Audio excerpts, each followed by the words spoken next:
So, hawak ko ngayon ay Japanese kamote. At itatry natin itong gawin kasi nagpunta kami sa Korea. Napakasarap guys. Napakasarap ng kamote. Pero wala available na Korean na kamote dito. Japanese lang. Pero magkasintamis lang naman sila.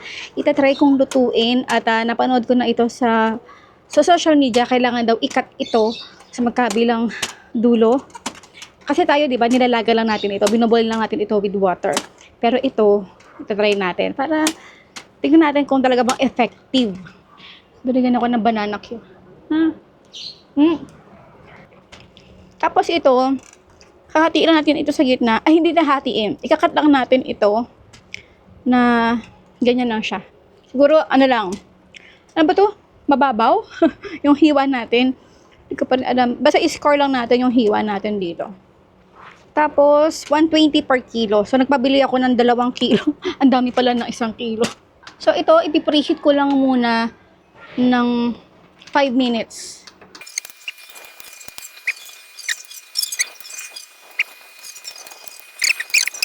Ilagay na natin. Ay, hindi pantay. Okay lang. 20 minutes daw. Kung wala kayong roll sa inyong air fryer, kailangan nyo lang siya i-preheat ng 190 degrees Celsius. Ang bango-bango. Tapos, meron ako ditong ice with water. Ang sabi isa-shock daw natin itong ating kamote. Pasiguro. Isa pa kong salang pero this time, hindi ko nahihiwain yung pinakagilid.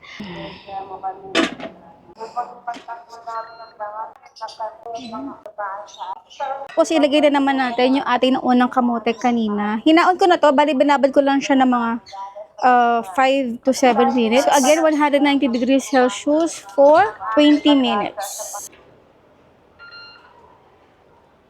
Yung sugar. Grabe. Okay, so natural sugar. Lumabas sa kamote.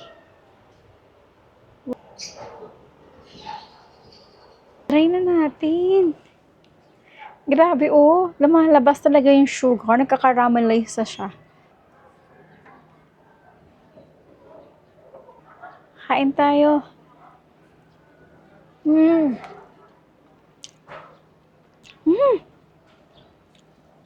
Grabe. Para kayong nagtunaw ng asukal, tapos in-sprinkle sa loob. Ang sarap. Grabe.